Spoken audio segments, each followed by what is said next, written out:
अब आपका दूसरा टॉपिक चालू होता है जिसमें हमने इमेजिन किया है कि जो हीट डिसिपेट हो रहा है वो जब इंसुलेटेड पे होगा, मतलब एट द टिप पे होगा, तो जो टिप है वो इंसुलेटेड है। ठीक है, मतलब एज्यूम किया गया क्या, पहले तो ये मेरा बेस है, तो बेस टेम्परेचर मैंने टी नॉट रखा। अब यहाँ पे मैंने x की वैल्यू निगलेक्ट कर दिया, क्योंकि अब मुझे पता है कि x की वैल्यू कुछ भी होगी, मतलब जो मैंने L इमेजिन किया था L होगी, तो इसका जो टिप होगा वो इंसुलेटेड पार्ट में। तो अगर इंसुलेटेड हुआ तब कंडीशन क्या बनेगी, तो अब देखो, अब ये मैक्सिमम टेम्परेचर कहाँ था, टी नॉट पे था। अब टी नॉट से जब वो फ्लो होना चालू किया किया किया किया और एक लिमिट आ गई जहाँ पे उसको इंसुलेटेड मिल गया, मतलब वहां पे हीट ट्रांसफर जीरो हो जाएगा। मतलब d T by D x at x is equal to l जब आए, मतलब d T by D x at the tip of the fin जो होगा वो जीरो के इक्वल हो जाएगा। क्यों, क्योंकि इस पॉइंट से हीट ट्रांसफर नहीं हो सकती। ठीक है, अगर ये क्लियर है तब इस पर बाउंड्री कंडीशन होता है। चलिए, पहला x is equal to zero, तो theta is equal to theta naught, मेरे ख्याल से हमने ये अभी तक करके रखा हुआ है। दूसरी वैल्यू है at x is equal to l, मतलब अगर मैंने x की वैल्यू को l के इक्वल कर दिया, तो अगर l के इक्वल कर दिया तो d T by D x is equal to zero होगा। ठीक है, चलिए अब दोनों कंडीशंस को हम लोग वैल्यूज मतलब पुट करते हैं और इससे इक्वेशन डिराइव करते हैं। तो पहला फॉर्मूला था C1 plus C2 is equal to theta naught, ये मेरे ख्याल से आपको याद होगा। और दूसरा फॉर्मूला ये देखो, दूसरा फॉर्मूला क्या था, थीटा इज इक्वल टू था T x minus T A. ठीक है, जिसको हम लोग थीटा बोल रहे थे।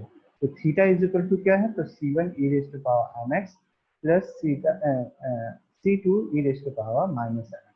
मतलब मेरा ये अभी एक इक्वेशन बना हुआ है।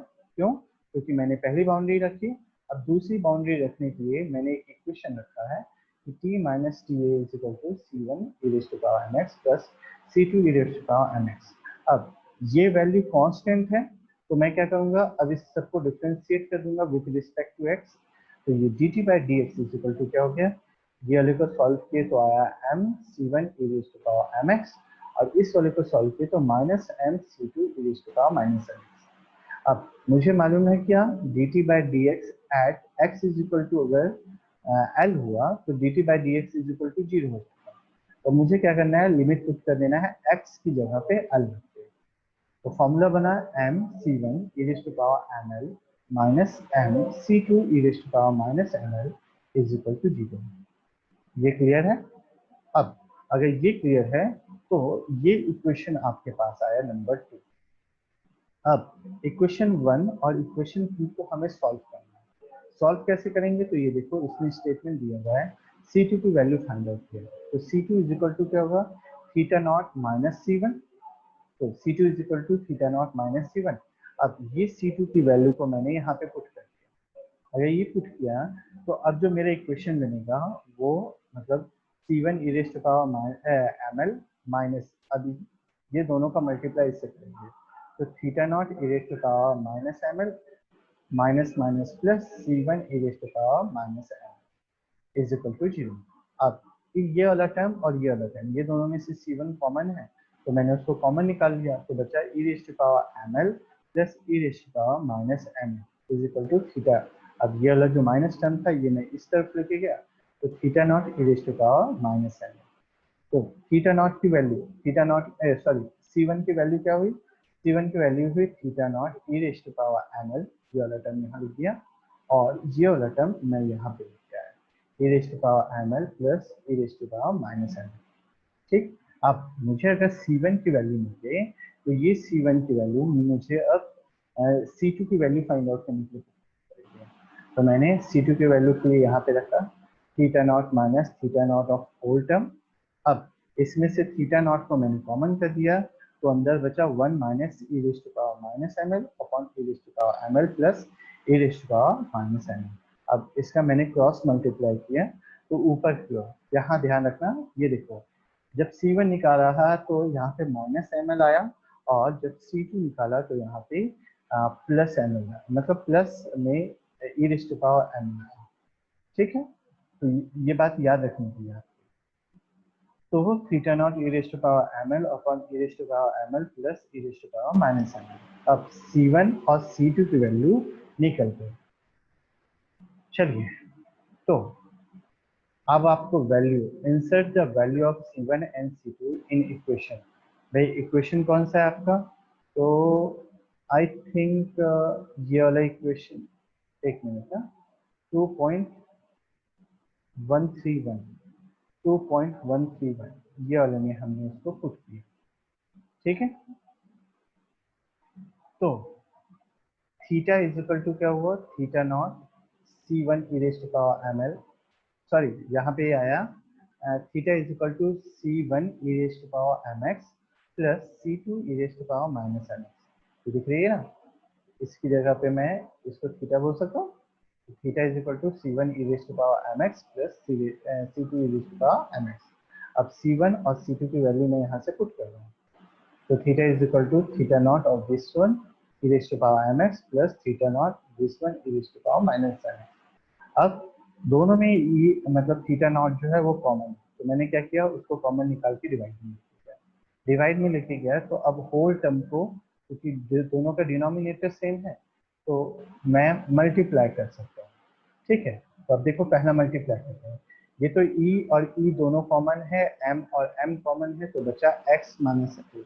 तो मैंने ये x माइनस एल। इसी तरीके से ये दोनों में भी हो जाएगा l माइनस एक्स, तो ये l minus x. Denominator common है, इसमें कुछ चेंज नहीं आएगी। ठीक, तो अब जिसके बाद मैंने क्या किया, ई रेज़ टू पावर, ये देखो e raise to power m। अब मुझे दोनों को सेम टर्म में लेके जाना है, तो सेम टर्म में लेके जाने के लिए यहाँ पे लिखा हुआ है x माइनस एल और यहाँ पे लिखा है l माइनस एक्स। तो मैंने l माइनस एक्स के टर्म्स में लेके जाऊंगा। तो मैं बस देखिए इस वाले टर्म को मैंने क्या किया, पहले वाले इस वाले टर्म को मैंने फर्स्ट टाइम ले लिया। ठीक है, और ये वाले टर्म को मैंने माइनस के साथ ऊपर लिख दिया।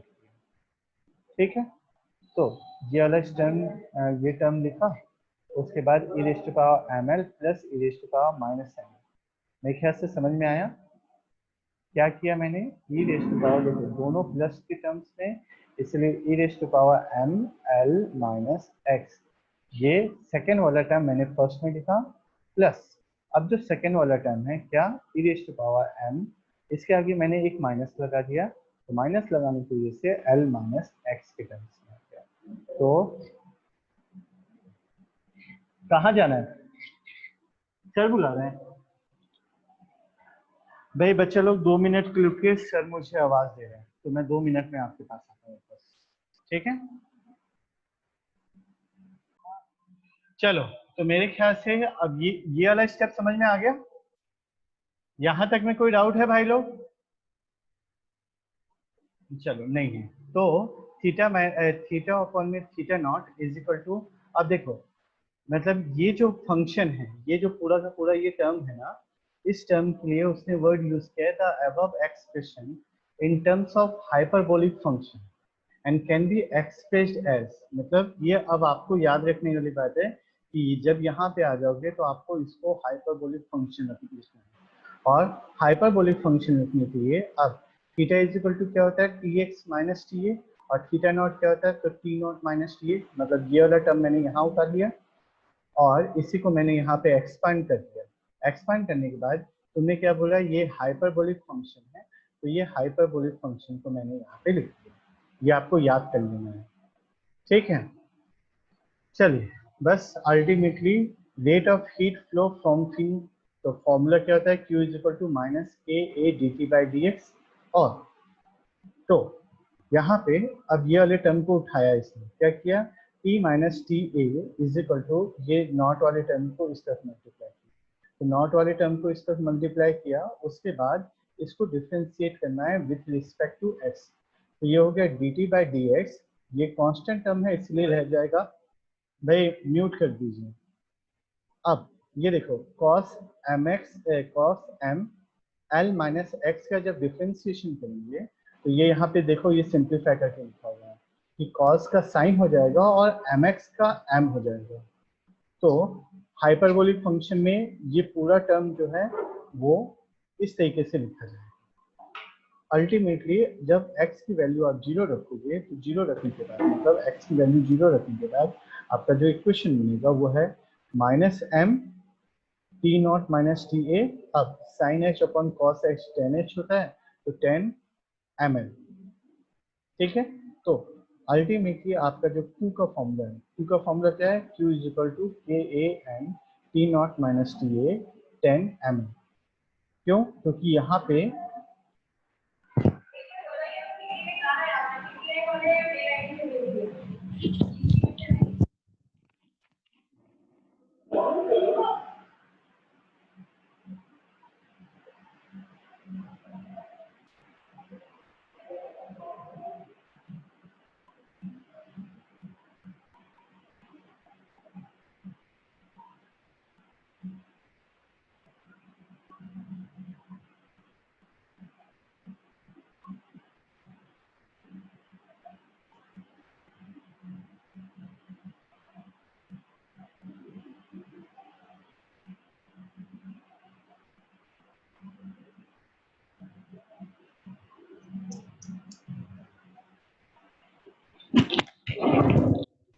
हाँ, हेलो, चलिए। तो dt बाई डी एक्स को जब आपने सॉल्व किया, ये देखो यहाँ पे, तो dt बाई डी एक्स की वैल्यू आपकी ये आई। अब ये पूरा एज इट इज वैल्यू मुझे यहाँ पे इक्वेट करना है।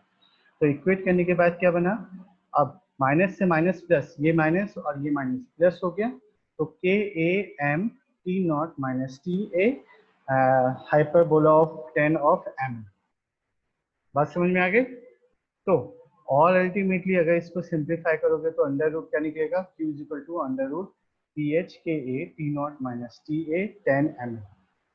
अब भाई ध्यान से सुनो, लास्ट टाइम जब आपने ये इक्वेशन को सॉल्व किया था तो आपको ये याद था कि x की वैल्यू अगर इनफाइनाइट होगी तो रेट ऑफ हीट ट्रांसफर जो होगा वो क्या होगा, under root H P A K T naught minus T A, बराबर है, ठीक है। और जब आपने इंसुलेटेड एट द टिप निकाला तो इसी के साथ आपका एक नया वर्ड जो जुड़ा है वो आपको याद रखने का है कि 10HMl। बस ये बात याद रखना है आपको, ओके। इसके बाद न्यूमेरिकल है जो नेक्स्ट टाइम करेंगे, आज के लिए इतना काफी है।